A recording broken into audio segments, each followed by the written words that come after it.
Hello everybody and welcome back to Nod Cry once more. We are here today to get back to our Archon quest. Hooray! Now, before we do that, we do have a little bit of housekeeping to get to because it's been a while. First, a little bit sadly, I accidentally looked at the wish menu already a little while back. You may notice it doesn't have the check mark on it.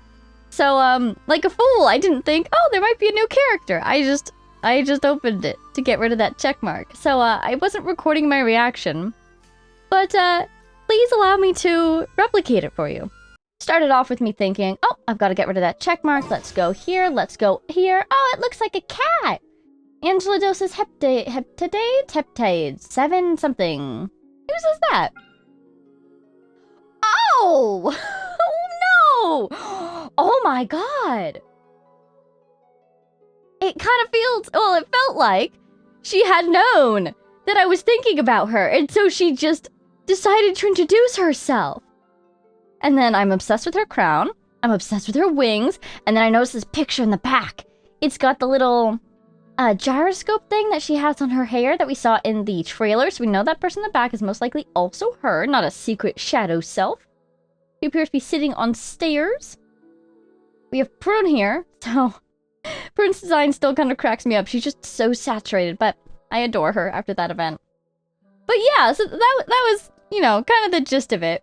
The first thing I noticed was that this looks like a cat, and the second thing I noticed was, oh my god, Nicole's here. Oh, also, the clamor within was an interesting subtitle. I wonder if that means that she has a lot of inner conflict or something? And I like her ears, they look very cool. So yeah, in a nutshell, that was my reaction to Nicole. I got so relaxed at looking at the wishes because I'm like, oh, I know every character in the game. No, they come out with new characters. How could I? Okay. Anyways, I bring this up because I haven't done her trial yet. If you watched the event episodes from yesterday, you know that we were able to use her during the combat event, I believe it was, and I was reading all of her talent in that, so I could use her, because I haven't done the trial yet, because I definitely wanted to get that in a video. And as you can see, I also haven't done Prune's. Oh my god, we've got to do it! But yeah, I came through and I collected the other awards after I saw Nicole already. I was like, well, I guess I might as well go get the rewards, because as you can see, I waited until very last minute to do this trial, and I was kind of worried that I would not have time to, so let's do this trial! We'll start with Prune! Our dear little witch hunter. I wonder if she's still a witch hunter now that she knows the truth about what happened. Prune is an anima support character who provides damage bonuses! After casting her skill, she strikes the witch lore bell with the Bane Hunter Oath Hammer. Do you think she named those herself? I firmly believe she did. I adore her. She deals anima damage to nearby enemies. After casting her elemental skill, she strikes the bell. If this attack triggers a swirl reaction, then for a short duration, Prune's hammer is enshrouded by the element involved in the previous swirl reaction. Okay. She will get the other element, elemental conversion, and then do the skill again. Do more damage. Okay. After casting her burst, she deals AoE. Why is the AoE... It's not capitalized. Oh no! It's ow! Ow! Animo damage now. Via the Witch Lore Bell. The bell then enters the Hunter Seeker mode, periodically attacking nearby enemies. Talent. If the bell, in that mode... And I don't have to do anything to get it into that mode, it does it itself. But if it's in that mode and it deals damage to an opponent and triggers a swirl, she will summon a Bane Hunter Oath Hammer to attack the opponent. But what about the buff? Here she is, and she has her book. How does she buff? I remember reading about this during the event. Is it just automatic? If it's in Hunter Seeker mode, this is the one we were just reading about in that tutorial. Elemental conversion. Okay, so you have to use her skill, and it has to undergo conversion. So she has to swirl someone. And once it's done that, she needs to hit something. So you basically use her skill twice and make sure it swirls an element. And that should increase the attack of basically the next attack, so it's only a 5-second buff. Interesting. Oh. Oh no, I thought you could stack it. Never mind. Okay.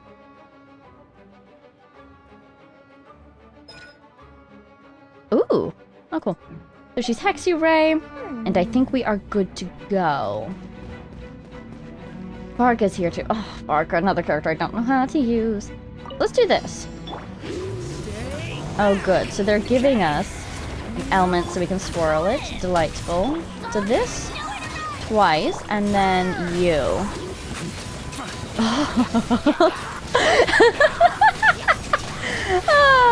I'm reminded why I love Animo.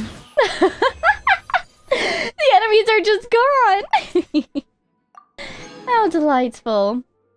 It is much more fun to play characters after you take the time to read through their talents and understand how they work. So thanks for bearing with me. Oh, I need these. I need those for Elua. Elua. Very exciting. Here we go. Okay. Finally to Nicole. Nicole is an off-field pyro support who provides attack bonuses, shields, and coordinated attacks. I remember the shield, and I remember the coordinated attacks.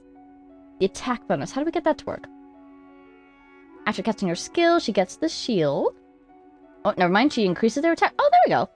Just like that. Cast skill, increase attack, and get the shield. And look at that shield. It is gorgeous.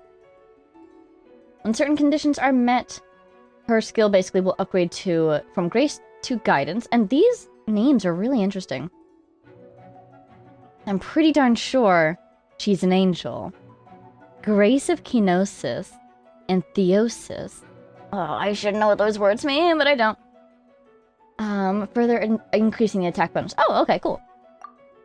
After casting her elemental burst, when the active character attacks hit enemies, she summons an arcane projection to perform coordinated attacks. Okay, so I remember this, but I remember not the details.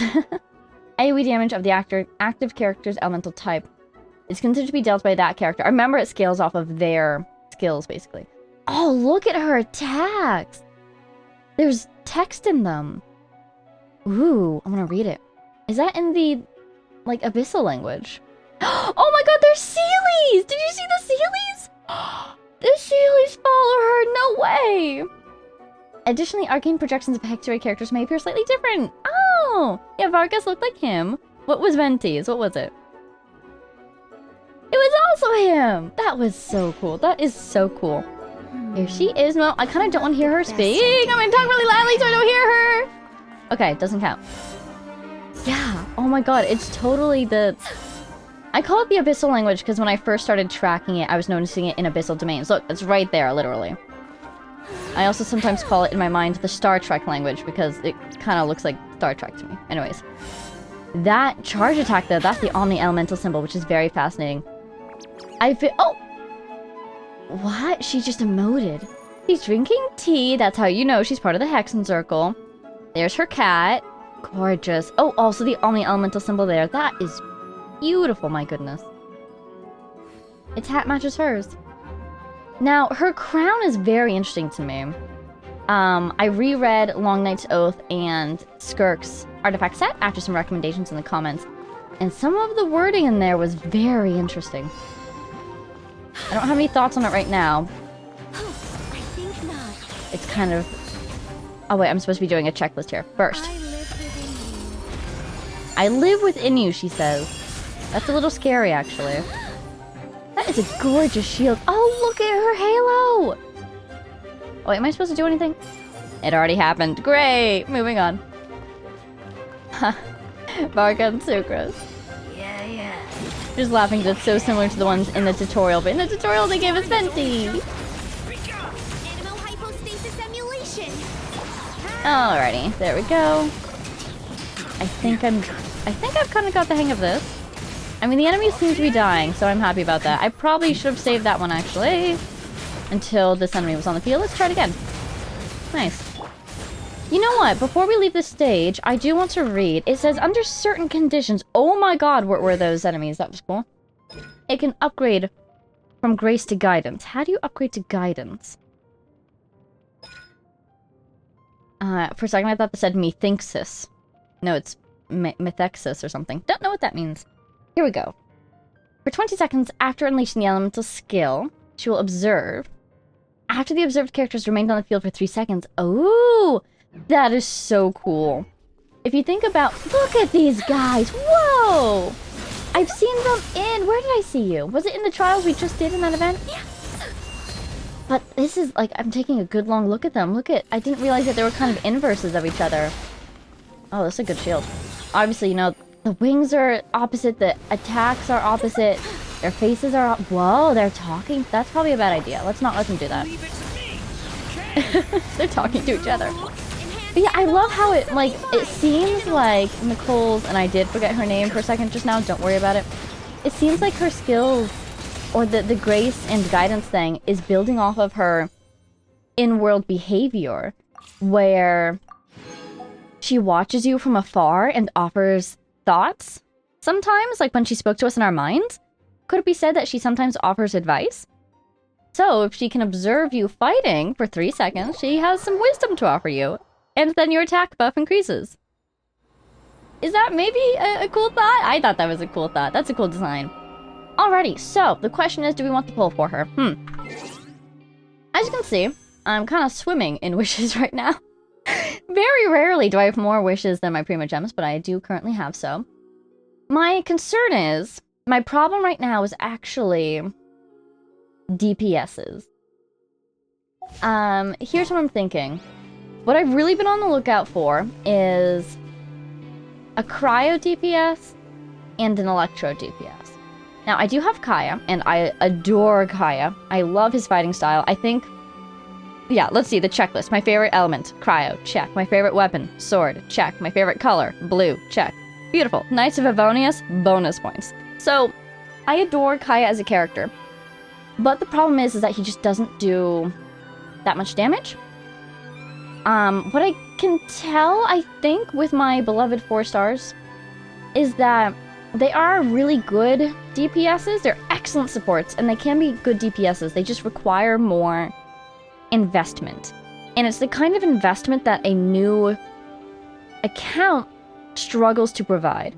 Because the main thing I'm thinking about, oh, and that reminds me of another thing, is weapons. If you can put a 5-star sword on a character, they're gonna do a lot better. But I just, because my account is relatively new, I have so few 5-star weapons that I don't really have like a spare 5-star sword lying around that fits Kaya's attack style and what he needs, you know? This is what I'm working with. So I was thinking for a second that maybe I would pull, is this the right button? No, it's not. Where is this screen? Here it is. Like a theme artist for Kaya.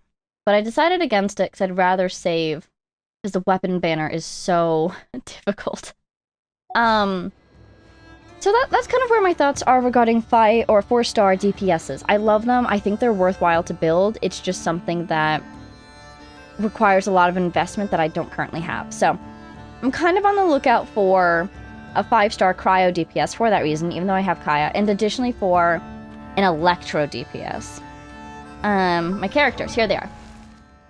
Now, I'm not really looking for advice here. I'm very happy with my playstyle and what I want to do with my account, but, you know, just if you guys are curious in my thoughts, and because it might be interesting, this is what I have in terms of Electro. There we go. There they all are. That's all of my Electro characters. In terms of DPSs, like, I used Razor and Larua, but he struggles with the same thing that Kaya does. He's a 4-star from very early game.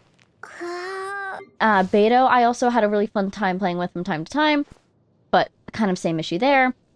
And then, like, you and you, she's not even built, but they're great supports, so, like, I'm happy with them being supports. Auroron, I also use more as a support than a DPS, so kind of looking for... Oh my god, I don't have a single 5-star Electro character, actually. Yeah, kind of looking for a DPS in Electro and in Cryo. I'm good. Pyro, obviously. Dendro, Animo, and Geo. Yeah, Hydro, I mean, I do have Neverlet, but I use Hydro as more of a support element than as a main DPS one. But again, I do have Neverlet, so I'm solid there. So really, I've just been on the lookout for Cryo, because it's my favorite.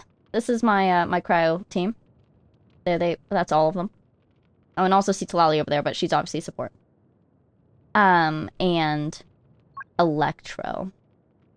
So, I don't think I'm going to pull for Nicole right now, is the long and short of it. Obviously, she's a shielder, she does attack buffs, and she does coordinated attacks, which I love. And that makes her an excellent support, I would say. Obviously, you can probably build her DPS, but it seems like she's intended to be support, and that's not really what I'm looking for. Now, obviously, since she's a 5-star, newly released, she's probably an excellent support for this version of the game.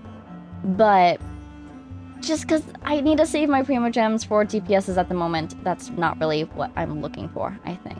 Yeah. Okay, yeah. I wanted a moment to think about it after officially doing her trial. We got a little glimpse of her in the event, but having seen her a second time, taken the time to read through her tutorials, we're not going to pull. She's just not what I'm looking for at the moment. As excellent of a support as she probably is. In the future, I would be happy to pull for her if I felt that I needed her at that point. But at this moment, I'm pretty happy with my supports. I do believe. I'll let you guys know if that opinion changes, but, you know, since she is a new character, I expect to see her again within the next half year. So I'm not too worried about passing for now. Yeah, I think that's what we're going to do. So, all that being said, thanks for bearing with me. Let us find our quest. So, in the shifting light of the moon is our Archon quest. It is Song of the Welcome Moon, Act 5. I have a question, actually. If it says Act 5 of Song of the Welcome Moon, does that officially mean I'm going to Luna 5? Or is this, like, still Luna 1 territory? This has got to be Luna 5, right? People are starting to throw Roman numerals around in the comments, and I'm getting a little concerned about how endless this Archon quest seems to be. It's fine. Even if it seems like I will never finish it, it sounds like you guys also haven't finished it either, which means I am still catching up. Huzzah! What's going on down here? What are you? Oh, new event! A nod cry. Huh, I wonder if I can check that one out. Let's enable focused experience mode. Hey, I said it right this time.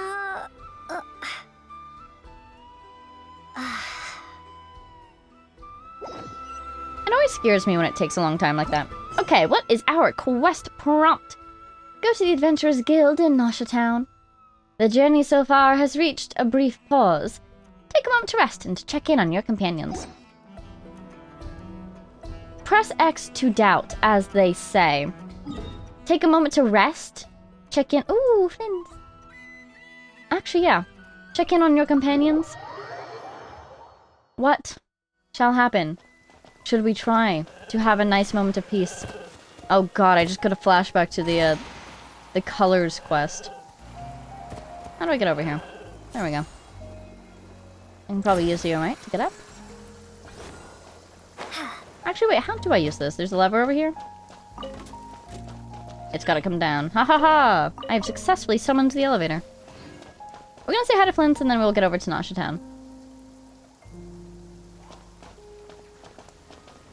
I'm trying to recall where we last left off. Where we last left off, because we had the whole event in the middle there. I think what we did, that was when we banished Rere, right? To the moon! Or something. Through the moon gate, at the very least. That was good. Arlecchino has the moon marrow. Columbina's feeling a lot stronger. Oh, Sandrone told us a whole lot about Lenkiatin. Oh, we're in the lightning area. How cool. No, you're gonna get hit by lightning! Oh, he was fine. Here he is. Hey, Flint. And Neffa! Oh my god!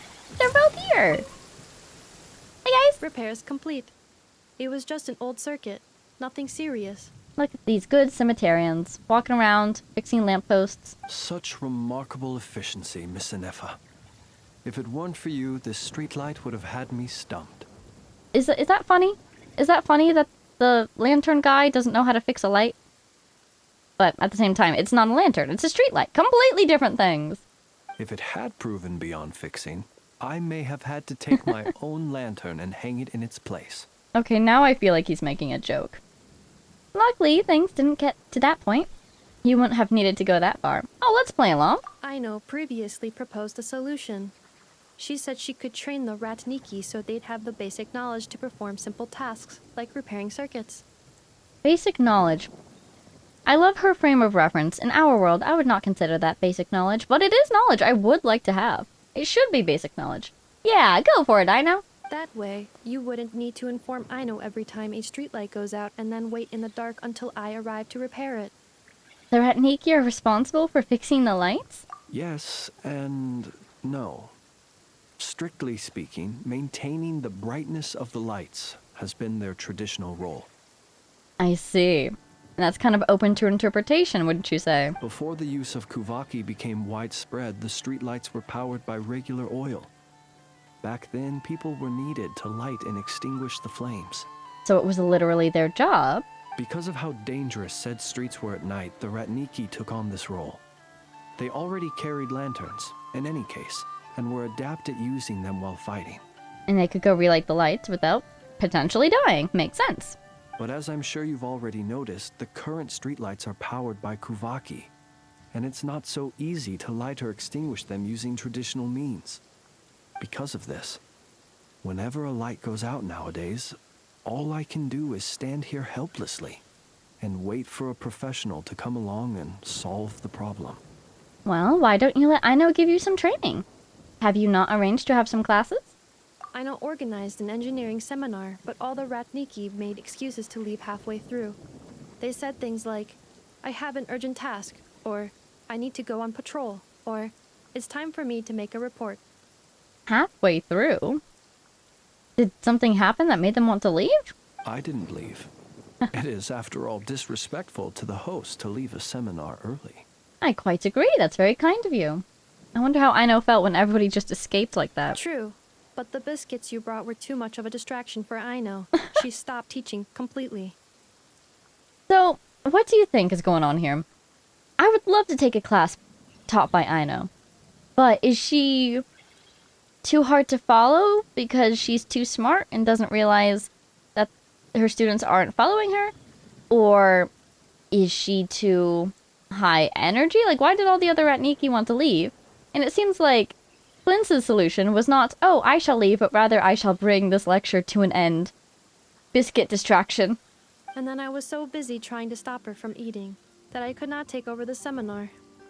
It just really feels like they all teamed up to sabotage the seminar, but why? So please, the next time you attend a class of any kind, don't bring anything sweet that might attract Aino's attention. And don't bring any toys either. I promise I won't. Please say it in full. The last time you promised not to bring anything sweet, you brought a toy, and Aino was completely unable to continue. Yeah, it's completely deliberate. Are they just having fun teasing her? But I feel like this is kind of serious work, though. I promise I won't bring anything sweet, any toys, or anything else that might unduly divert Miss Aino's attention. Now he only has his words to him. I bet he could still throw the course off kilter with his words. That's better. I'll notify you when she next holds an engineering class. For now, I have to pick some laka berries for her. Goodbye. Bye, Nefa. So, Flint, what's the deal? Traveler, do you know of anything else besides sweet treats, toys, and small fluffy animals that might keep Miss Aino quiet for a while? Half an hour shall suffice. Immediately brainstorming. I think you'd be better off studying. Well, if you can't take any items, why not try bringing a companion instead? Ah, they're both such good responses. A companion? Oh, that is inspired. Perhaps I should ask Miss Nefer if she can send Miss Yehoda to accompany me. Just don't say it was me who gave you the idea. Naturally. The only reason I wish to ask Miss Yehoda to attend is that if I am to swim in the great ocean of knowledge, I'd very much like someone else to enjoy Miss Aino's educational ablutions. Considering the strength of Miss Yehoda's relationship with the two of you, I believe she would be the perfect candidate to go with me. And I could see her being the perfect candidate to bring some chaos to a lesson like that. Okay. So, I feel like, based off that second to last sentence of his, maybe we can extrapolate from that the idea of why these lessons haven't been working out. I think it is that the material is just too hard to follow. And perhaps Aino is not the most clear teacher, Potentially because she's assuming that everyone is starting from a similar engineering groundwork as she is. Did lightning just hit right behind me? Big yikes, but you can't hurt me anyways! Try your worst, lightning. Actually, if it hit me here and I fell, that would kill me, so I'm leaving. But yeah, he said something about, like, swimming in the ocean of knowledge. Where am I going? Ooh! That looks familiar. We've seen that before. On the launcher art. It's one of the reasons I learned to stop looking at the launcher art. Where am I going? The Adventurers Guild. Okay, cool. So, he said that they were swimming in the ocean of knowledge. That sounds like maybe he was overwhelmed with knowledge. Catherine! Thank you for waiting. I finished checking your adventurer handbook. Here are your commission rewards. Darn it, I should have teleported to the statue. Anyways, so I guess that's why everyone's trying to get out of the lessons. But still, I feel like it is important knowledge for them to learn. We have no other urgent commissions on the books at present. Thank you for all your hard work lately. Perhaps you two could consider taking a vacation. I love this. In their downtime, the Traveler and Paimon have been taking care of commissions, Adventurers Guild work. Hooray! Amazing! Paimon never thought we'd end up having downtime and not cry. So relaxing? Things were pretty hectic when we first got here. Everywhere you looked, it was either the Wild Hunt causing chaos or the Vatui stirring up trouble. Wow, I can almost feel the break between Archon quests. Like the delay in time between the last quest that we did and this one being released. That's cool. I wonder how the Wild Hunt is doing these days with Revere being gone. It felt like this whole region was one giant slime in a barrel, ready to go boom at any moment. We really have achieved a lot since we've been here, haven't we? The Traveler and Paimon strike again. Sure have. Things were looking pretty dicey, but in the end, we managed to turn it around. Whoa! Paimon just got deja vu! Oh, that's right. It's because we've done this like a million times now. Paimon seems to be getting the feeling that our work here is done and we can relax now. But no, it's not. It's not Paimon. Something lurks around the corner, I just know it. Ah, yes. Are you two aware that the Moon Prayer Night is soon to take place? Ooh, is that the night when the Kuvaki's at its peak? Oh, yeah! Llama told us that was coming up soon. Oh, cool! We get to experience it. They haven't forgotten about this day, even though we're not using it for the Moon Marrow anymore. Wait, why do you mention it, though? Do people in Nasha Town celebrate it, too? Paimon thought it was just for Moon Goddess worshippers. You're partially right. Most people in Nasha Town just see the festival as an opportunity to do business. They do not concern themselves with the religious element. There's a festival? The festival was first celebrated by the Frost Moon Scions. On this day, they would wear moon prayer blossoms and celebrate the birth of the moon goddess through song and dance. Mm-hmm. They would also prepare food and handicrafts and give them as gifts to others. Over time, it became Nodcry's most lively festival. Cool. Whew! Sounds like fun! I'm definitely up for it. Great! Well, in the meantime, since Catherine doesn't have any commissions for us, let's focus on some personal business instead. Catherine should get a chair. I just realized she stands there all day, every day, doesn't she? Can we get her a chair? When we first got here, you mentioned that this was where your spaceship was. Oh my god, okay. I was wondering what we were going to do. Like, what on earth is the plot right now? Spaceship! Yes! We didn't get to follow up on it at the time. Spaceship. We got wrapped up in that whole rare air situation. Spaceship! Now, we can finally start investigating it properly. Except, we have no idea where to start. Well, Spaceship! there's a saying Paimon's heard around these parts, which goes, if you lift up a rock, you'll find something you weren't looking for. So I should blow up the rocks on the beach. I gotcha, Paimon, let's go. By that logic, you'll never find what you're looking for while you're searching. But the moment you stop looking, it'll jump right out at you. So Paimon, your suggestion is we should work on finding the spaceship by doing nothing? Hanging out at the flagship? I'm not sure it's as simple as that. Could be worth a try though, right? Anyway, Paimon suggests we focus on other stuff we want to do for now, and just keep an ear out for spaceship-related intel as we go. Oh, she's speaking it into existence. That's my girl. Just because now that she's mentioned it, I'm sure we'll hear something. Or find something. One hopes. We haven't seen Columbina in a while. She used a huge amount of power in the final battle against Revere and has been much weaker since then. I don't know if I can do anything to genuinely help her, but surely a little chat can do no harm. One other thing that concerns me is we've seen no trace of the doctor so far. This is true. Don't summon him, though. If Paimon's summoning the spaceship into existence, please don't summon the doctor into existence, Traveler. What's wrong? He looks super serious all of a sudden. I was just thinking about Columbina and the doctor. Huh? Paimon gets why you'd be concerned about Columbina, but what does the doctor have to do with anything? Can we not talk about this right in front of Catherine? As much as I love her, she's definitely spying on us. Well, I guess she's spying on us for Sandrone. And I get the feeling that Sandrone isn't a fan of the doctor either. So whatever. We learned back in Natland that he's been investigating the moon. But he's been suspiciously absent so far. Oh, that's true. And now that you mention it, we're definitely overdue for a showdown with the Fatui. Oh god, now we're speaking everything into existence. It is weird that he hasn't shown himself this whole time. What could he be up to? Can we not get a Fatui break? We had a showdown against a sinner. Can we actually relax, please? He's engrossed himself in one of his experiments, perhaps. Or either way, his current inaction is a good thing. True. Paimon would much rather deal with Marionette anyway.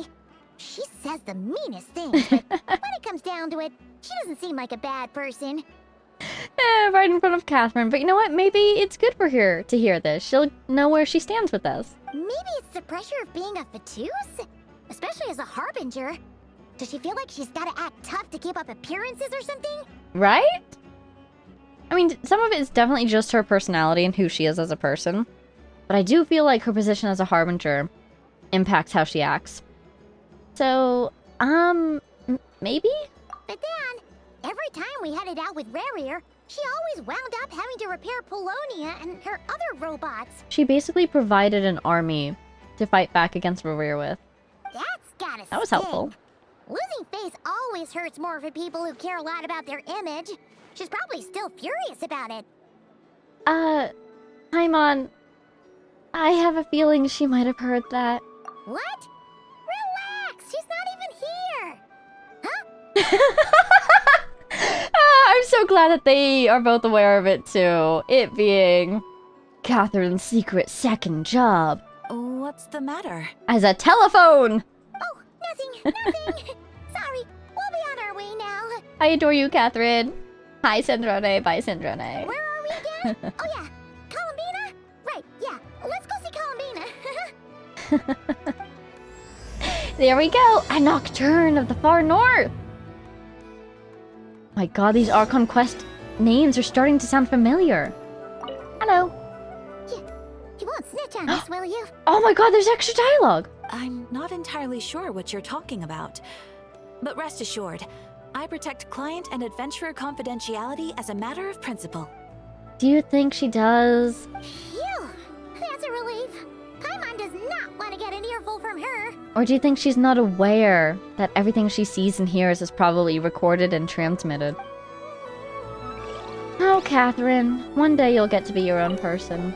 Oh, You won't. I literally can't talk to her besides this. Alas. Oh, nice. Well, at least I already did my dailies. That was kind of cool to see Paimon's shadow just disappear like that. Are you always here? You're the branch master of the Adventurers Guild? Oh, well, hello! This land holds nothing but promise for adventurers from all walks of life. Wouldn't you agree? And you are? Hello, I'm Saren, the head of the Adventurers Guild's branch in Nasha Town. If you need any assistance, or even just want to hear about which local berries are the sweetest, just come look for me. Oh, you seem really nice. Really relaxed, too. Tell me a bit about Nodcry. A land that holds countless ancient secrets is perfect for us adventurers. Isn't it wonderful? May your adventures be fruitful, just like those of everyone else who sets foot on this land. And? Do you have any special commissions? Special commissions? Those only come in on special days. Speaking of which, is it snowing outside? Snowing? Not right now. I see. In that case, the emissary who brings the commissions won't be coming today. Thank you for patronage. If you're looking for special commissions, I suggest you come back another day. This land Ooh. holds nothing but promise for adventurers from all walks of life. Wouldn't you agree? Aw. He sounds so earnest. Oh, I'm glad that that's our branch master. It's very nice to meet you. I'm an adventurer. I guess, what do you think? Are we assigned to a specific branch? I assume it would be Mondstadt because that's where we signed up. But maybe Catherine, knowing that we're very much a wanderer, a traveler, you might say, has us assigned as, you know, no particular home branch. But the oh, your name is similar to Isla's. I wonder if that's just kind of cool, like, you know, a local name that's been passed down for centuries, spread out from the Frostmoon Scions. Other things that they said that were really interesting is it snowing, so that implies that it does snow here, so it must be one of the warmer seasons right now. And additionally, the emissary that brings us the commissions, like what, a bird or something? The name emissary is of course very interesting, but something that only comes, something or someone that only comes around during snow. Oh dear.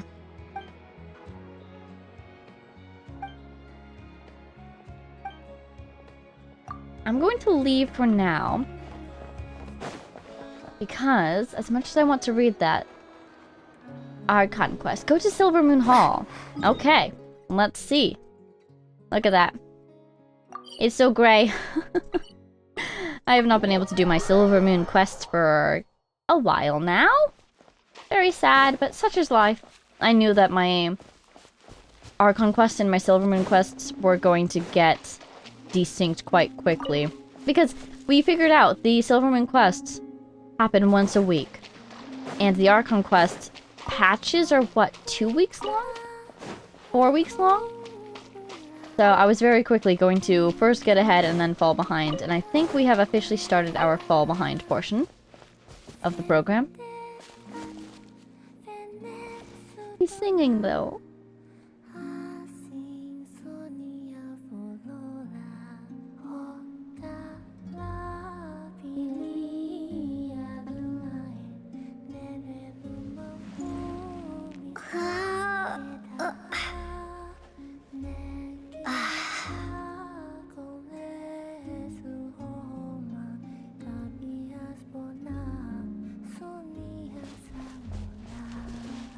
Sorry, she's singing. Whenever she's singing, I have to listen.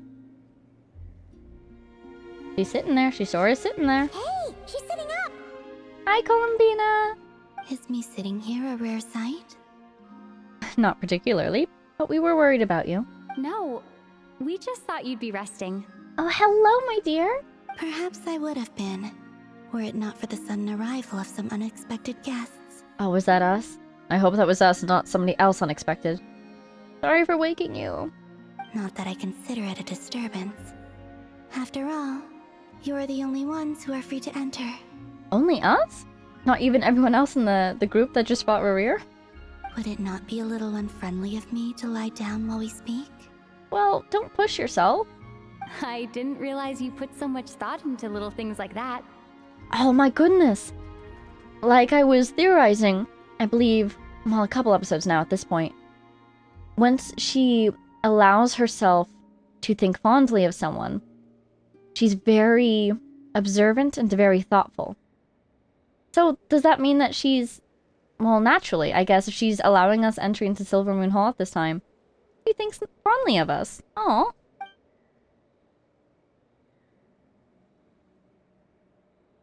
So elegant. So graceful. Only sometimes. There have been moments lately where I think about you and your companions. They're kind of your companions too, you know. They are warm, mysterious, and cozy memories. Very few of my past memories are anything like that. Oh, that's good, that's good. We're giving her good experiences, so hopefully she can one day reframe them and think that these people are her companions too, you know? She needs friends. But speaking of which, one of the artifact sets that I reread, I think this was in Long Night's Oath, it was kind of interesting. Because I believe at one point it mentioned that the Maiden of the New Moon helped during the calamity. If I was reading it and understanding it correctly, I think that's what it said at one point. The Maiden of the New Moon helped during the calamity, in essence. Which is very interesting, because it said the New Moon. That's Columbina, isn't it? And so if Columbina can't remember anything before waking up here in Nodcry, which was around the calamity, I wonder if that line in Long Night's Oath is something she did before the time at which her memories start. Because to me it seems like she woke up and then went to the Frost Moon Scions and then left the Frost Moon Scions, went to the Fatui, right? I think she woke up after the calamity. But it seems like someone did something during the calamity. And so that's just something that I have my eye on right now. Kind of curious, just because she is specifically the new moon as far as I understand right now. And yet it seems like she doesn't remember that part of her life. So it's interesting that she was up and about doing things before she, I guess, forgot. They say that travelers return home bearing bags full of souvenirs. But my luggage was empty, and I believed it would stay that way. It's a metaphor for fond memories and new experiences that change you as a person. Return home? So, you're still planning on returning to the moon? Yeah, we gotta get her up there. Spaceship! Yes. This planet continues to reject me, reminding me that I do not belong here. If I remain in Tevat, there will come a day that I disintegrate. Oh dear. And I don't mean reduced to dust, or turned into food for the flowers. I mean, I will cease to exist entirely. Like moonlight fading away, I guess. Alright then. Well, we're sure gonna miss you. But it sounds like we'll have to say goodbye. I wonder if we'll be able to communicate with her while she's up there. Or if she'll be able to visit? Could we visit her?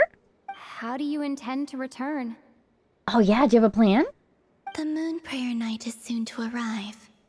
On that day, the moon will be closest to Tevat. Oh, here we go! Of course, because they established that there's this special day. And originally, we were going to use that special day to use the moon marrow to look into our past. But now that that's not our plan, something else can happen on this special day. We're sending her to the moon! The Kuvaki in this land will reach its peak at that time. I merely need to grasp the tide, and with relatively little effort. Relatively little effort?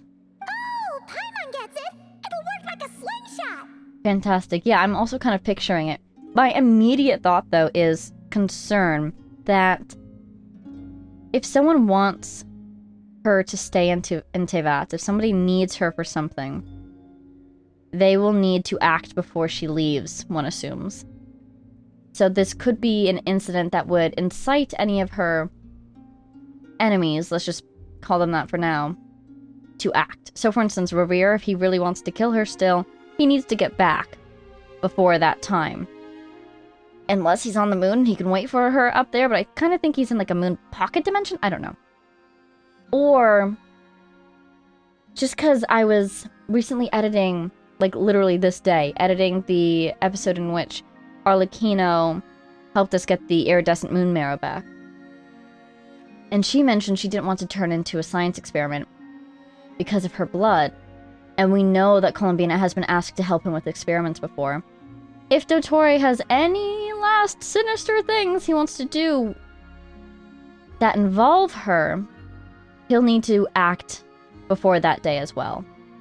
So I'm just worried, like, you know, once there's a deadline, anybody who ever had any plans involving Columbina, they're now on that deadline too. And we know he's still around, and he's suspiciously quiet, and we were just talking about him, so I wouldn't be surprised if he pops up before that day. Alternatively, it could have kind of nothing to do with Columbina. He is here to research the moon, right? So if he also wants to use... Wait, what's it called again? Moon Prayer Night? If he also wants to use Moon Prayer Night to his advantage, he could, because Kuvaki, etc., etc. It might have nothing to do with Columbina, but he could be doing sinister things in the corner. You make it sound like she's gonna get blasted up to the moon. It It's so much fun to hear her talking. But it's also fun to read what she's saying because she has a lot of experience with space travel, doesn't she? So her picture of what might happen is probably much more accurate than mine or Paimon's. If I did that, I suspect I would crash into the false sky. Yeah, that's the other question. What are you gonna do about the false sky? I will be using a much gentler approach. But I do like the analogy. It's fun. Oh, good. I'm glad she's having fun. A gentler approach. She's just going to kind of float away. Literally ascend. Woo! There she goes. You see? She gets Paimon's sense of humor. It's funny. She just earned herself so many more points with me. Because whenever somebody likes Paimon, I'm like, yes, good. Wonderful. In the Good job. blink of an eye, the time has come to part ways. Is there anything you need before you go? Anything you want to do? It does feel that way, doesn't it? Time seems to fly fastest when you are enjoying it. I have always thought of myself as a wanderer on this earth, and it has never expressed any desire to keep me here. Yet, just as I plan to depart, it tugs at my arm. Is this a gesture of affection? Or is the world mocking me? If it knows she's leaving, how does it know? It really feels like it's trying to collect power from... What is... Okay. I kind of want more details about this whole rejected by the world, so it's draining my power kind of thing. Does it see her as kind of like a foreign entity, so its immune system is working to devour her in case she's a threat? Kind of idea? Or did it see her as a source of power it could draw from, and that's why it's been drawing her power this whole time? Why is it accelerating now that she's about to leave? Is someone or something about this process sentient enough to ramp up its abilities? Maybe it's a natural cause of the moon being closer? I wonder. How on earth, if this is deliberate, how on earth could the world know that she's planning to leave? Either I think it's just an automatic thing that's happening because of Moon Prayer Night approaching, or this is actually the work of someone. That means someone her whole life has been draining her? It's possible, if unlikely. Oh. Were you hoping I can answer that? She's telepathic. I don't think her mouth moved at all during that. That's a new one. Yes. You are a traveler, so you must have a lot of experience in this area. Unfortunately, the world is not eating me, so I can't say. Then, what I would say is, enjoy the moment. Oh, that's good advice. That's right! Don't overthink it! Happiness is happiness and joy is joy! The point is to enjoy it, not analyze it! This actually might be really good advice for Columbina. I wonder if maybe she's the type to get in her own head a little bit too much, overthink everything. That feels ironic, me saying this right now.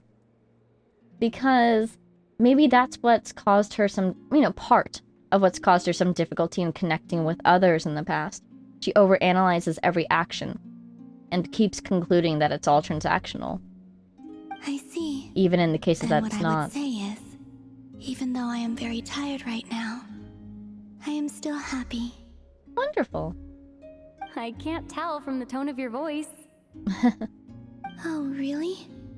You don't think I sound happy? Hard to say. I'm just kidding. I could tell you were in a good mood today from the moment we saw you. This is true, because, somehow I get the feeling she's in a good mood, but I was staring at her. Is she smiling? Is she speaking differently? But still, somehow you get the feeling. I think part of it is, she's choosing to talk to us. She chose to come closer to us. It's definitely different from when we first met her in this hall, when she was much more closed off and much more distant. Ah, a joke. Albeit not a funny one. Oh! Anyway, I assume you're here about you-know-what. Give me your hand. Reach out your hand. Actually, it's not that. There's something else we wanted to discuss with you. Oh, that's cool. I was thinking, for a split second, I thought, oh yeah, this is the part where she gives us the moon's blessing. No, this isn't even a Silver Moon Hall thing. A Selenic Chronicles. We can't do those right now. That's kind of cool. Oh. Then, do you still want to give me your hand? Or not? Okay, okay. Yeah, even though my chronicles are, I think, getting out of sync, they're getting out of sync because I can't do them right now. Because of this quest, I think. So... It's perfect. It's perfect. That's all I'm trying to say. Sure. Yay! Thank Kind of you. want to compare. So, I've heard that in the Moon Prayer Nights of the past, people here would hold celebrations in the Moon Goddess's honor. Kind of want to compare that blessing with others we've gotten in the past. I wonder if it's getting brighter. Since you helped so much in our fight against the Rayhir of Solnari, I think you deserve a farewell party before you return home. Aww. I haven't asked everyone else for their opinions on this yet, but I'd like to invite you to join the upcoming Moon Prayer Night. I've never joined a Moon Prayer Night before. I'm not sure what I would even do. Oh, don't worry about that. We take care of everything. All you need to do is show up. Of course, there's no need to force it if you're not feeling strong enough. It's just, this kind of felt like a golden opportunity. But they call me Kutar, and the Fatui have an arrest warrant out for me. I shouldn't appear in public right now. I kind of wouldn't worry about it. We literally might even be able to talk to Tentriona and ask her for a day or a night of clemency. Yeah, there will definitely be complications, but... I'll make it work. You have my word. Aw, that's so sweet. Yeah, we got your back. Well, she does. Paimon's actually not too sure what she's planning. And anyone who shows up will fight them off. All right, if you're sure. I will not refuse your invitation. Hooray! Party time. We learned a lot in that land, didn't It we? wouldn't hurt to pack a few more sights from this world into my suitcase before finally learning what my homeland looks like. Exactly. There's a few last things I'm sure you want to do before you leave, right? Seriously, is she never going to come back? But, like, part of me thinks surely she'd be able to come back if she wanted to. But the other part of me thinks, what about the false sky? That's kind of the whole point of it, isn't it? Keeping things in, keeping things out. Oh, if you see Lauma, please tell her that my answer to the question she asked me is neither yes nor no. Ooh, sounds like a complicated question. Rather, it is. There is no need. Huh. That was kind of cryptic, but sure. Guess it's between the two of you. We'll pass along the message. Bye for now. Bye for now. I wonder if the question was something along the lines of, would you like to come meet the modern Frostmoon Scions? Or something along those lines. You know, get some closure there, see how things have changed, maybe meet the people, etc., etc.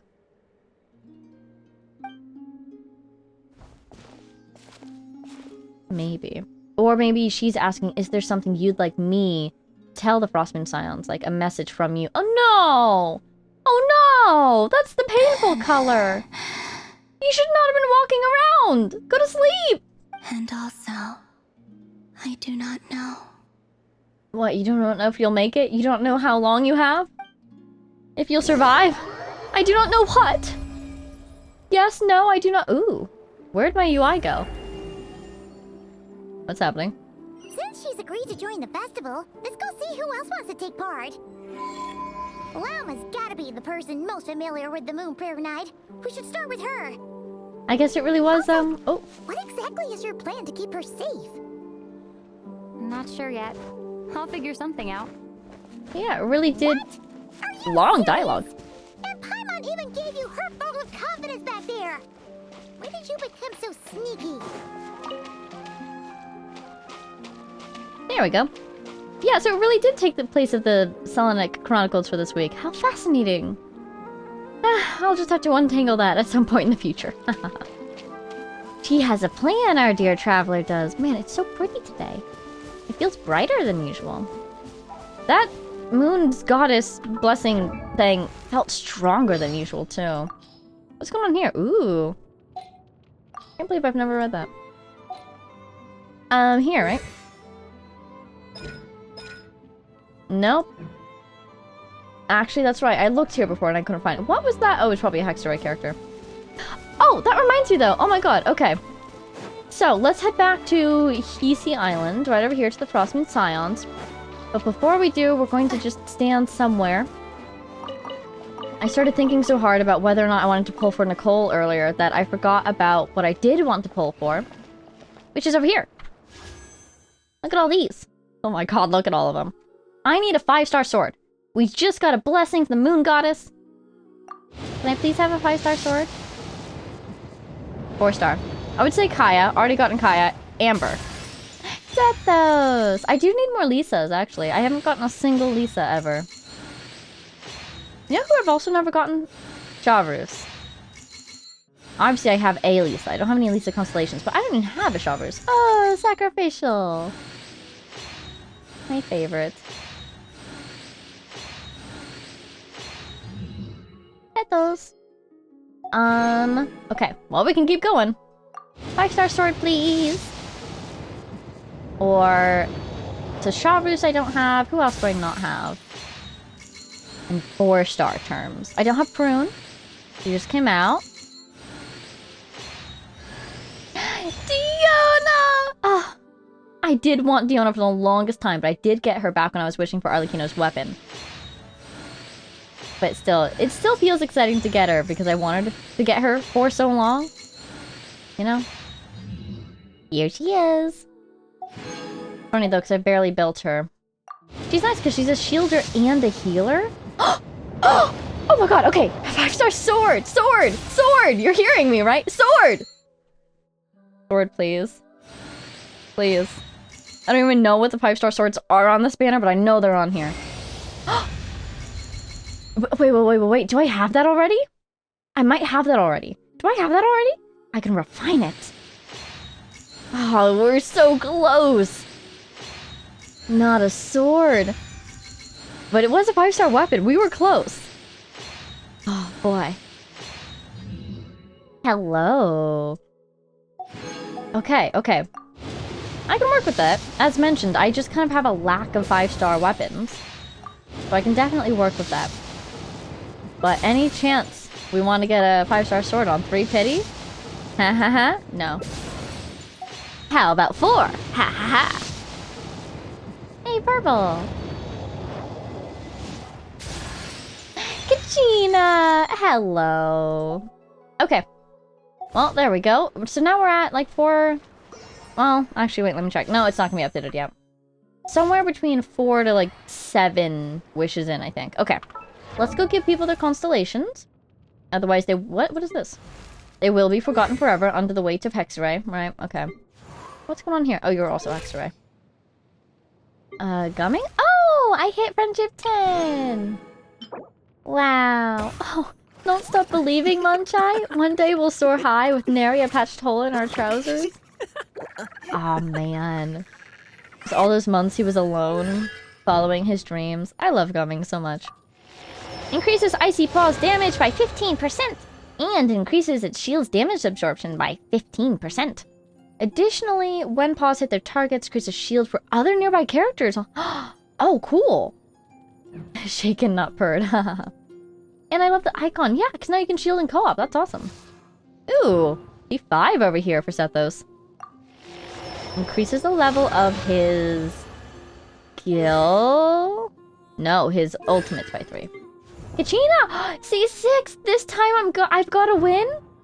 When your active character's shield is replaced or destroyed for any reason, Kachina will deal 200% of her of her defense as AoE GAO. And that's how they do AoE usually in this game. Now I'm going to be looking at it in every place. Like, is it always AoE or is it sometimes AoE? Because I really feel like that AoE from earlier was really unusual. Alright, is that everybody? Oh, and then the weapon. Venti, what are you on right now? You're on the string list.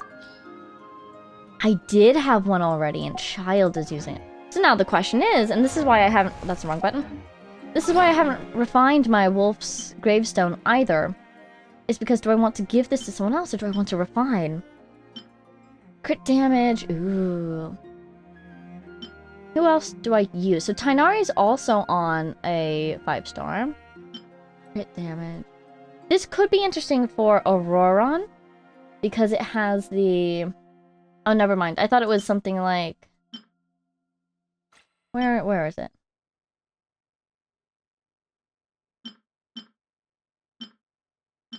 Huh. Okay. Well, I misread this thing.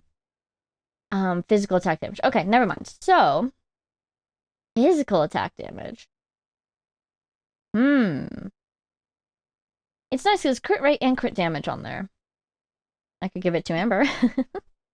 My only other bow users that I use, well, you can tell who's built up here. Auroron, who has suffered from energy recharge issues in the past, so I have him on Sacrificial Bow, and he's not going to move anytime soon. Farazan, who's also on Pavonia, so it's hard to move her, and also I don't use her that much. Who else do I even use? No one? Really no one? I think I can refine.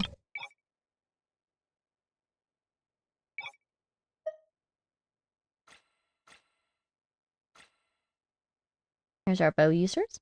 Oh, Fischl, of course! I could give it to Fischl. But I also kind of use her as support at the moment. I think I swap her and Auroron back and forth depending on who I'm using in the Abyss at that time. I use her mostly for Hyper Bloom.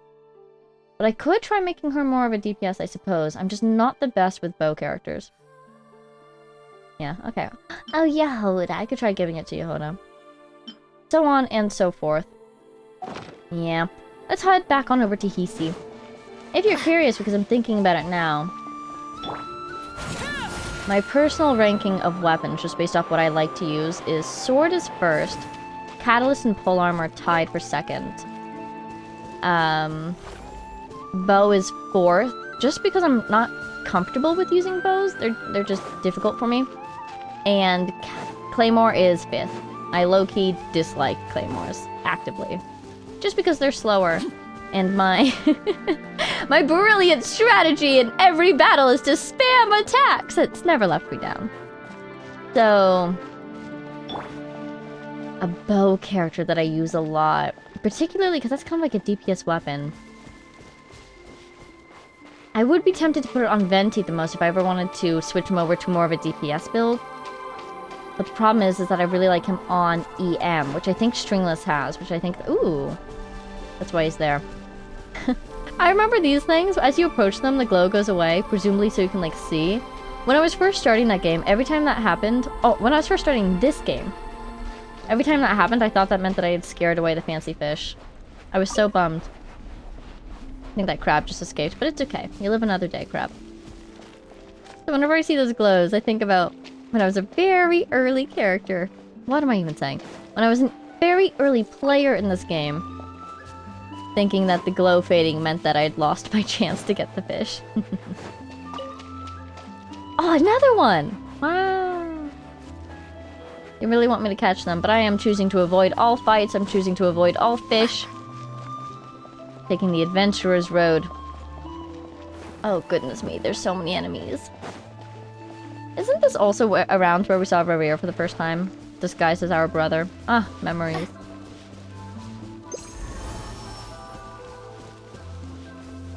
Anything else to add?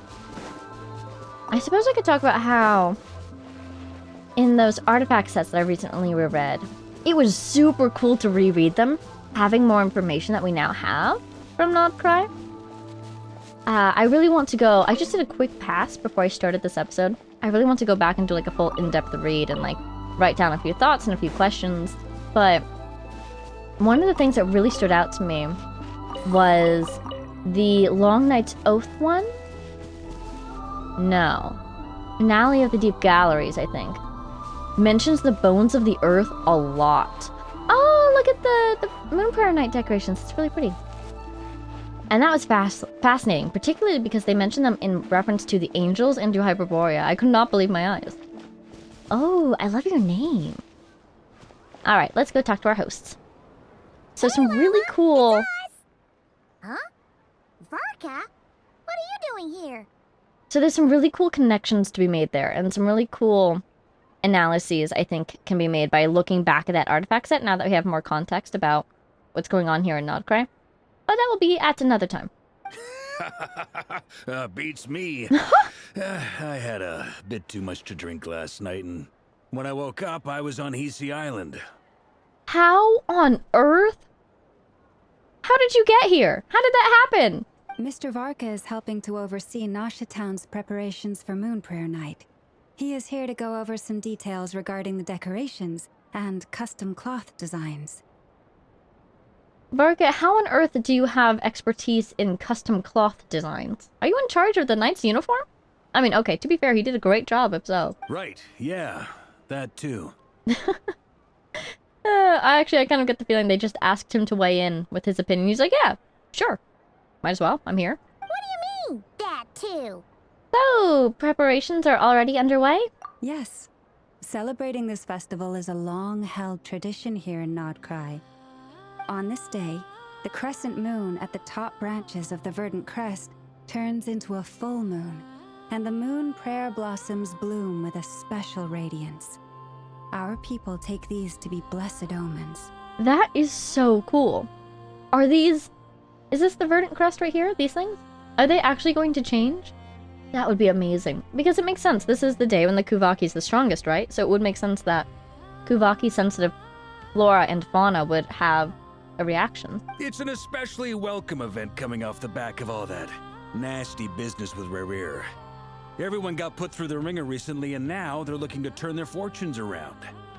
The big shots in town all agree that a big, lively celebration is just what we need to rebuild people's faith in this place. And I'm sure the people are very excited because I think they were evacuated during the fight, right? So I'm sure they're delighted to get back here and not miss this major holiday. Things must feel like they're returning to normal. No wonder Catherine said that people weren't so bothered about the religious element. That's right. It's become more of a local custom by this point.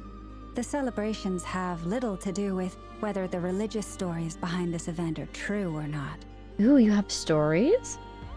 I wonder if Columbina would be interested in hearing those stories, because on one hand, maybe they're all changed over time, you know?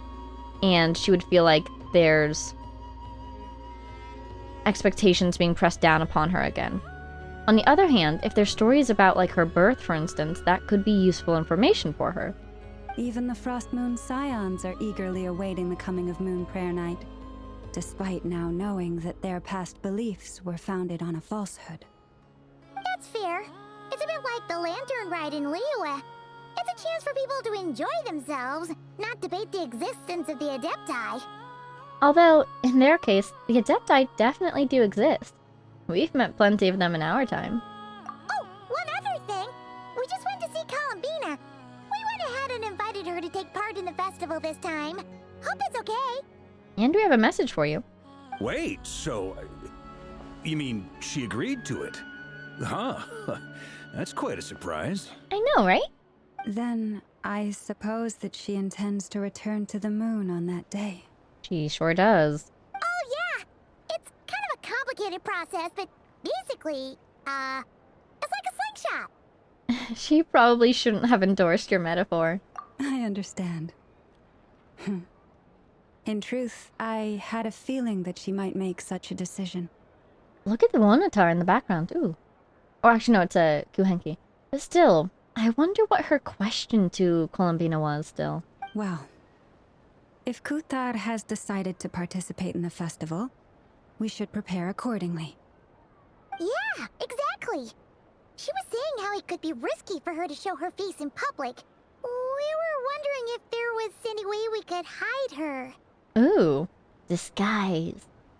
We could put her very high up and no one would see her. But I get the feeling she probably wants to participate since she said she would come. One giant blanket over her so she looks like a ghost. Or is that bad luck because she's about to return to the moon? A mask! Like Reed Miller. No one would ever know who it was. Unfortunately, the people who carved the statues did an excellent job of capturing her likeness. It will be very challenging to hide a goddess whose face everyone is so familiar with. How could I forget? Again, this makes Mondstadt so funny. Does that mean that the statues are actually really inaccurate? Or do people just not make the connection? Because on one hand, maybe it's a thing where, oh, the statues have braids, therefore braids are a very popular hairstyle in Mondstadt. So Venti having braids, not noticeable at all. But still, the statues are right there. Darn! We may have bitten off more than we can chew here. I really want to hear Varka's thoughts on that, actually. He's standing right there. And he knows, he said he's close friends with Barbados, right? Oh, and we've heard him talking to Venti over the Hexencircle phones. So he knows him. And he's hearing this conversation too. Varka, what do you think about Mondstadt? What's going on over there? Nah, don't sweat the small stuff. We can handle that. Huh? Are you saying you have a plan? Not as such, no, but the most important thing with a festival is to keep the mood light and your spirits up. Well, now I'm thinking about the Fatui, though. We said we'd handle that earlier, but how? You can't go preparing for a festival with those long faces. You'll never convince anyone to enjoy themselves. That's a good point, but what I'm thinking about is if the Fatui do come to make a ruckus and we fight them off, that would probably put a damper on everyone's spirits. What is the Fatui plan? The Mondstadter spirit is strong with this one. The Mondstadter spirit! As it happens, I agree with Mr. Varka. I wonder if we could do a decoy. Distract the Fatui. Let's start by making our appreciation for Kutar the beating heart of the festive atmosphere. And who knows? Once we get the ball rolling, perhaps everything will just fall into place. It really does feel like we're throwing her a party now. Hey! Did you catch that? Llama said the thing! Or close enough, at least. Eh? Fall into place? The ball rolling? I'm looking forward to the Moon Prayer Night already. We have a festival in Mondstadt called Windbloom. And you can always tell which couples are celebrating it for their first time by the smiles on their faces. Big, beaming smiles like their whole face is glowing. I adore how much you can tell that he loves Mondstadt. And I have a feeling we'll get to see that same smile on the Moon Goddess's face at this festival. That is our goal. Our goal now is to get her to smile. And hopefully not to die. Not quite the same, surely. I don't know what the stakes are for this festival. Is her life going to be in danger on that day? What do you think? Do we get to have a peaceful day? Something dramatic's gotta happen. She's trying to return to the moon. Does she succeed and then the Wild Hunt attacks? Anyway, I'll take care of business in the city, but I'll have to leave the decor up to you and the Frost Moon Scions. No one else can capture that traditional aesthetic quite like you guys. But lastly, there's the final key element that brings the festival to life. Companionship. We'll take care of that part. Before you leave, let me show you something that we've been preparing. Mr. Varka had asked to see it already, so you may as well tag along. Look at the cutouts in the background so you can put your face there and take a picture. There's no cameras in this. Well, there are cameras in this world, actually. So it's literally for taking photos. Wow, adorable. Also, I have some further questions about Kutar's decision. Yeah, we never passed on our message. There they go. Oh, that's so cool. They're walking in sync. But yeah, this is so cool because they've set up this situation that has all these moving parts. And we've neutralized one of those parts for now. But there's still so many unanswered questions about Rarir that it feels like his plotline is still in motion as well. So it's like, I can tell something has to happen on this Moon Prayer Night, but I have no idea what it will be. Is that ancient evil that's waking back up going to stir in the dark? Nicole's gonna pop out of nowhere? Alice is going to invite herself along and blow something up? Like, it doesn't necessarily have to be something bad happens, but I feel like something unexpected is going to happen. If I was really in this world, I would do a lot of asking around just to see what people are moving during this time. But with our limited information, I can speculate on what pieces of the story might kick back into motion. But I can't do much more than that until the game gives me a clue. So I guess, with all that being said, let us focus on festival planning. Stuff is gonna happen. That's just life. Stuff happens. For now, I am a festival planner. Okay, I'm focused. Let's talk to the Kuhenki. Huh? What's this? They sure look like they're having fun. Are they the music for the evening? I believe so. Kuhenki seem very skilled at playing drums like these, although I'm not sure where they learned it from. That is so cute. Maybe it's an innate talent? In their eyes, they're probably just playing with toys. Well, we did meet a Kuhenki who could paint, so they might be much more talented than you think. Oh, Luanatar! Luanatar! You wanna play too? Or do you have a message as well? Guess not. Yeah. She looks more confused than anything. Maybe we can teach her next time if we get the chance. Continue following Lauma, or I can play drums with the Kuhenki. Well. Oh, we gotta play a melody. Can I hit one? Okay, they all have the same pitch. So... And there's a cooldown. We won't get too many unique rhythms out of this little mini game. But... very cute. That's so cool. It's fascinating to see the Kuhen. Oh my god. They're just watching us. Moon veils. We hang them from buildings in the city during the festival. When you look at the sky through them, it creates a lovely misty effect. Yeah, it sure does. Reminds me of the Northern Lights. I sure hope we get to see the Northern Lights in this game at some point. Oh, I can't walk through it. I bet at night it would look even cooler. But yeah, really cool to see the Kuhenki interacting with physical objects. They are truly very talented. Everyone seems hard at work. They are preparing items for Moon Prayer Night. For instance, the sculpture being made over here. Mr. Oh my Varka and I god. were just finalizing the details of where it will be placed. Oh, how did you even get that into the city? Oh my god. Wow. Ah, there she is. I didn't know the finished article would be so large. Not to worry, though. All the necessary arrangements have been made. Just let me know once it's ready, and I'll get some people to ship it over. His design looks so fantastic in this lighting. Look at him. He looks great. I love the blue. The blue and the gold. Fantastic. You have my thanks. And over here, we are preparing a very traditional confection. I love how many decorations have been added to the background for this quest. Not even an event, for this quest.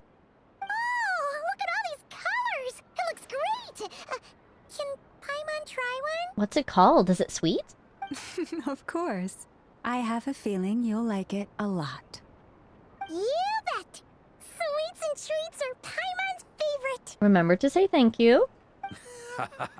If you included those in the Feast of the Moon, I bet Paimon would have joined the Frost Moon Scions by now. There will also be verdant crests like this present in Nasha Town during the festival. The timing of Moon Prayer Night is not completely set in advance. We make a rough estimate, then observe the changes in the verdant crests and moon prayer blossoms to guide us. That is so cool. The plants reacting to the moon. Oh, As such, so the cool. wait itself is a fun feature of this particular festival.